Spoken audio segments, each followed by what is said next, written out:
Hi, this is Malia Cromer, Director of the Goucher College Poll, and you're listening to the Conduit Street Podcast, a source of news and notes on Maryland politics and policy viewed favorably by an overwhelming majority of Marylanders.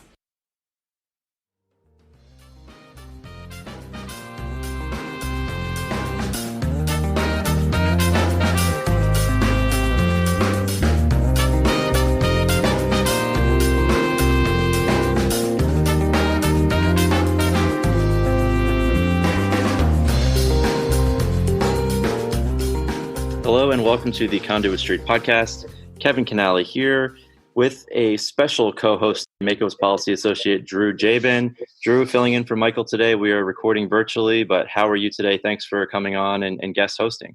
Yeah, I'm super excited. I feel quite a lot of pressure to stand up to Michael's wonderful talents, but I'm happy to be here. How are you? I'm doing well. No pressure at all. Don't worry about that. I'm glad to have you here, actually, because we're going to talk about Maryland's community colleges. We'll check in with our 16 community colleges and talk about the role that they play in Maryland, and we'll explain why they're going to be crucial for Maryland's economic recovery post the pandemic. Again, Drew, to better help us understand the crucial role that community colleges play, I'll turn it over to you. You do cover MACC's education portfolio, and you will introduce our special guest today. Perfect. Yeah, I'm happy to have Brad Phillips with us recording today. He is the Maryland Association of Community Colleges Deputy Executive Director. Brad, can you tell us a little bit about MACC and your role with the association? First of all, thank you, Kevin and Drew, for having me on the podcast. And I want to also extend thanks on behalf of our Executive Director, Bernie Sadusky, as well as our 16 community college presidents. As you've already mentioned, MACC has become such an incredible strategic partner for us during the General Assembly. MACC itself is a nonprofit association designed to achieve statewide legislative and policy goals for the community colleges. We represent all the 16 colleges when we take collective action, and we tend to try to work in liaison with all the higher education segments. As the Deputy Executive Director, I get to collaborate with the presidents and their senior leadership teams on policy goals and operating in capital strategies, as well as transfer policies and other legislative issues as they arise. The community colleges really are such a fascinating segment of higher education. I really think the state is yet to realize their full potential. I agree with you. I don't think it's just Maryland, though. I think it's most states. Maryland counties are partners with the state in funding community colleges. And the fiscal relationship, Brad, that was originally envisioned by the CADE formula was a three-way split between the state, the counties, and tuition revenues. But we know the state has never fully funded its share. Yeah, that's definitely true. And honestly, during this past legislative session, MACC and MACC worked together on a bill that would have helped boost state funding for community colleges. Unfortunately, did not go too far in the abbreviated session. But Brad, could you talk a little bit about where the funding levels are supposed to be by now and what are Maryland students missing out on? Before I can answer the first part of that question, Drew, I have to give a little bit of a history lesson. Okay. And I would say for the past 24 years, since the establishment of CADE and law in 1998, Maryland has yet to achieve that policy goal, Kevin, that you spoke about, that one-third, one-third, one-third. And what happened in the last economic downturn in 2008, the legislature decided to punt the ball 10 years out into the future. So that percentage tie that we are tied to with the four-year institutions that would achieve that funding parity won't be realized until 2023. And of course, here we are in another economic downturn in the midst of a pandemic, ramping up the CADE formula and statute. Unfortunately, if you look at it at a micro perspective in the budget, it looks like we are getting a bigger increase than we deserve. But the macro policy initiative of funding parity is really what that is trying to do. And we're really trying to hang on to every cent we can get through the CADE funding formula. Right. And Brad, with CADE, when the state doesn't get there to where it should be with funding, pressure really mounts on the counties and on students through tuition, right? And that's the last thing anybody wants to see is students having to pay more in tuition, especially when you have so many innovative programs that we'll talk about soon, and you are going to play a huge role in our economic recovery. So talk a little bit about how the funding pressures can mount when the state does not pick up its share of the tab. The problem is when the state does not fund the community colleges at parity level, which they established as the policy goal, it really impacts Black and brown and low-income students that are enrolled at our institutions by forcing them to actually have to pay more in tuition to cover the costs.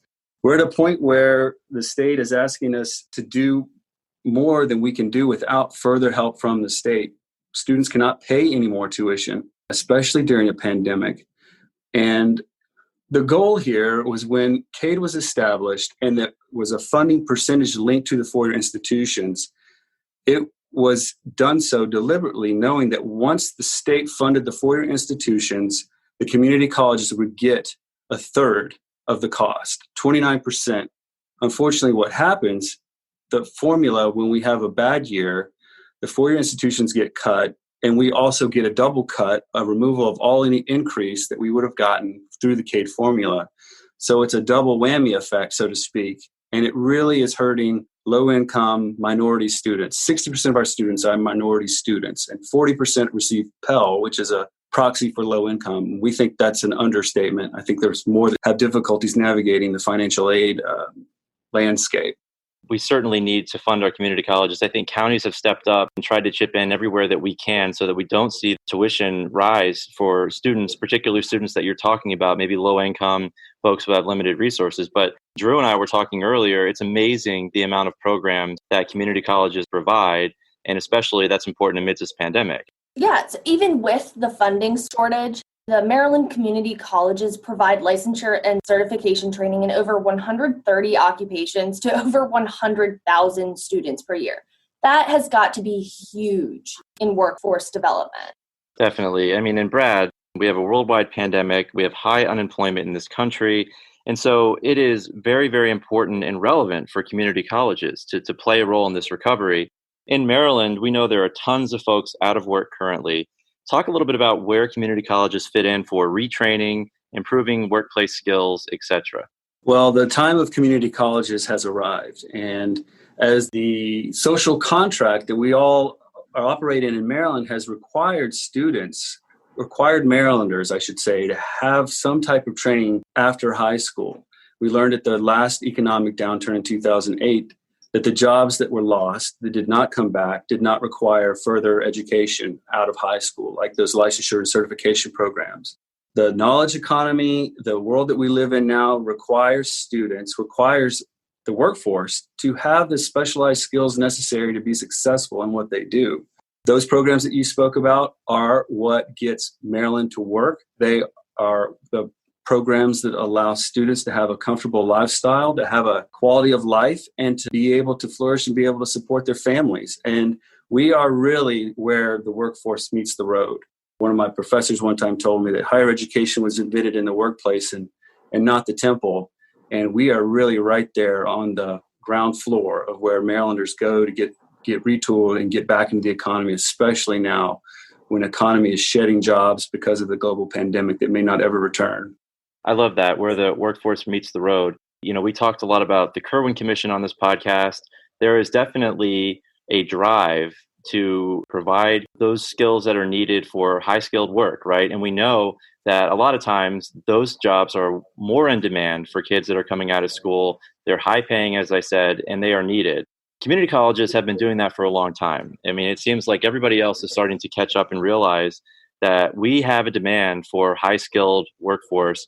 Those kind of programs are going to be critical, right? I mean, talk about some of the programs that you all have provided for many years that are focused on workforce development and those highly skilled jobs, the training for those jobs to get kids ready for the workforce. There are so many, and they're really tied, Kevin and Drew, to their local economic needs. So they may be very, very different when you go to the Eastern Shore versus what is needed in, say, a Montgomery County or a Baltimore County. To take a 6-month course or a year course or program, come out with a certificate or a licensure and jump right into the workforce. And they're going to be different because Maryland is not one homogeneous economy. There's so many different needs across the state. So I would encourage anybody listening to look at their local community college and see what they're offering. So it's hard for me to pick out just a few. So on the note of looking into your local community college, I have to ask, so a huge merit of community college is being close to home. And with the pandemic forcing so much of learning online, it seemingly kind of makes everything seem close to home. So Brad, can you tell us why are community colleges still a great option for your local community college when students suddenly have the remote learning option from University of Maryland or Arizona State or just about any place? Why should they still stay local? I want to be fair and play nice with my four-year counterparts in the independent and public four-year sector. But really, honestly, if you talk to anybody that's been going to those sort of four-year institutions to be locked down in their dormitory and paying a substantial sum of money, we can offer the same instruction at our community colleges via virtually, where you won't have to pay as much tuition or other expenses to take. It is the solid option for people who are actually trying to figure out what to do next. But whatever you do, it's imperative that you continue your education now more than ever. It just gets harder and harder for students if they wait or defer their educational goals.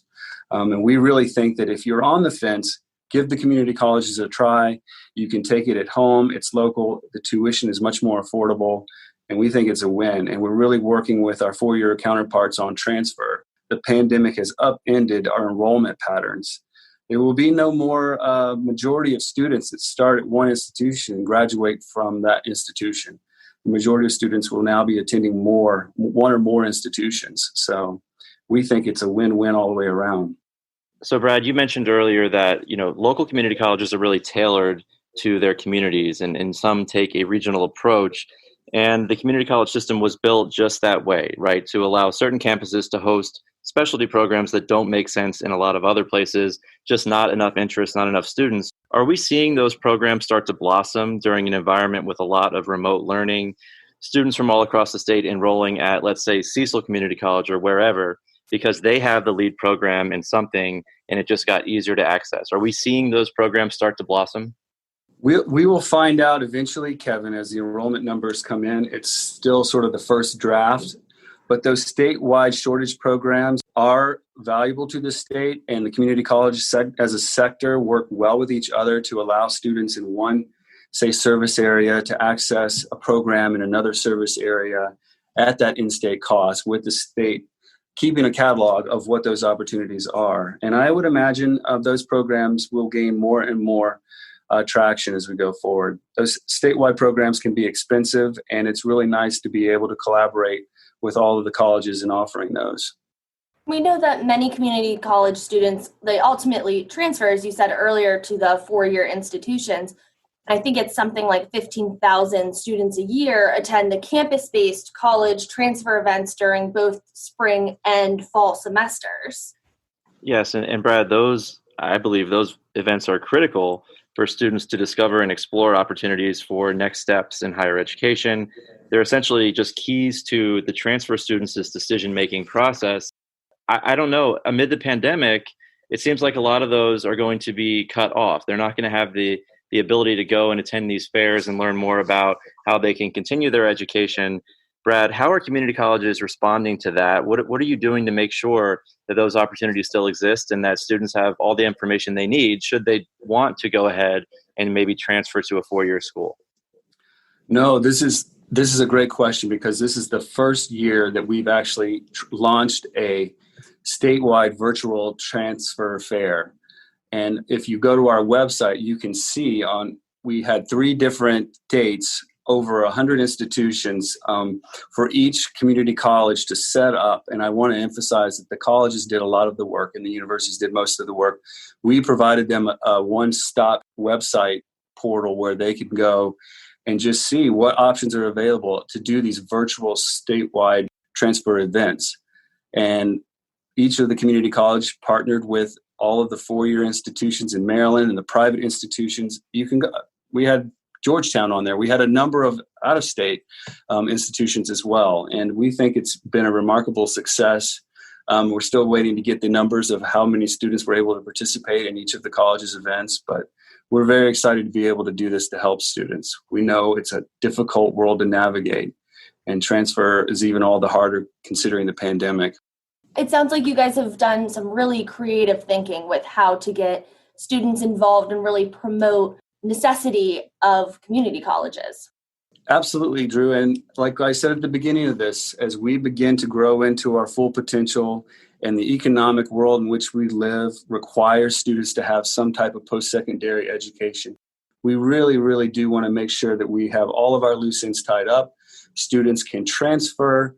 We want to make certain that the state understands their funding commitment and achieve that funding parity goal without hurting their Black or brown or low-income students in the state. We have a lot of things to continue to work on, goals. These are long-term systemic issues that we've been wrestling with for years, but we do think we can fix these problems. And Brad, looking ahead, I mean, we sit here in October, session is around the corner. We don't exactly know what session is going to look like. We don't know what the state's budget picture is going to look like. A lot of that hinges on what Congress is able to do or not do. A lot of that hinges on whether or not we have another round of COVID-19 infections. We know that the funding formula needs to be addressed. We know that we need to get the state to kick in their fair share when it comes to funding our community colleges, which, again, are really the backbone of our local communities. What else are you looking forward to in the 2021 session? Is there anything else that community colleges will be focused on in 2021 besides, again, trying to get that funding level to where it needs to be?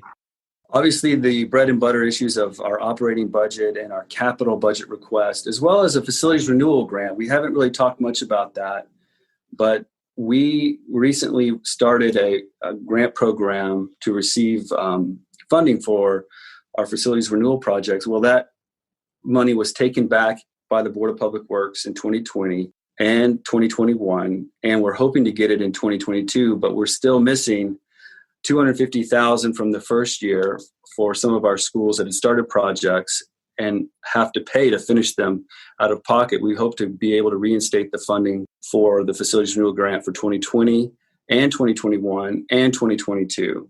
We also are looking at perhaps some transfer possibilities, and we really want to start looking at ways to improve the financial aid awarding process by making it universal that students have to file their FAFSA form.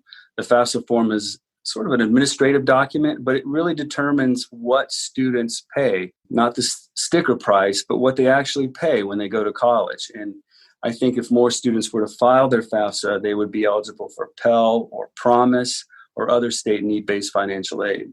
And of course, we're going to be working to continue to get the Promise funding of $15 million. So it's ambitious goals, considering what we don't know what we're walking into, but we think they will all help Maryland move forward with creating the workforce that they need for the 21st century. And Brad, you mentioned the Promise program. Can you talk a little bit about that and what that means and why it's so important for students in Maryland? The Promise program was passed. We were able to get $15 million. Unfortunately, that got reduced again by the Board of Public Works and a little bit through the BRFA last year. And we're around $8 million. Currently, we have about a 3,000 student wait list because of the reductions that would have been eligible to receive the funding. And we do think it's a game changer. It's a way to promise students who are on the fence or can't afford to go that Maryland is there to commit to them, that if they get a degree, they can get a financial aid to finish. And we think it is such a fundamental program for equity. We hope to continue to grow it. I think there will be a tremendous need going forward considering the economy. And we really do hope to get full funding next year and potentially more in the future. Definitely anything that we can do to get more kids excited about furthering their education is so important. And the Promise program is really targeted at middle-income families, right? So again, to make sure that the funding is available for these students who want to continue their education. Brad, thank you so much for joining us today. Anything else that we didn't talk about here today, Brad, that you think is critical at this moment for community colleges and what you want our listeners to know? I think I could continue talking for another hour, Kevin, but I think we've covered the nuts and bolts of the issues that we have going forward. I just would like to know, let us know if there's ways that we can help you. I know you have initiatives going forward that I think we can work with you as well. I know broadband is a big issue, and we really do need that in every county in Maryland to help our students access the online instruction. And we would love to be able to participate in helping getting that legislation passed as well. Broadband certainly going to be a big issue moving forward. Drew, you've been working on the broadband issue, and it sounds like you have another coalition member to help move the ball forward when it comes to getting Maryland connected. Yeah, always happy to have another strategic partner in the whole issue of broadband and every other thing. Brad has always been wonderful to work with, and I'm super excited to continue our relationship going forward and getting things done. We have a great partnership when it comes to the counties and the community colleges. We know community colleges play such an important role in our communities in so many different ways. So we really appreciate it. And we look forward to seeing you or not, maybe virtually during the next session. Same. Thank you both so much. Kevin and Drew, you've been wonderful to work with as well. All right, that'll do it for this episode of the Conduit Street Podcast. As always, if you enjoy the podcast, please go ahead and subscribe. That way, all of these episodes will be sent to the device of your choice. You can also follow along on social media, Facebook, Twitter, and of course, the Conduit Street blog. But for now, for Brad Phillips and Drew Jabin, this is Kevin Kinnally signing off, and we will talk to you soon.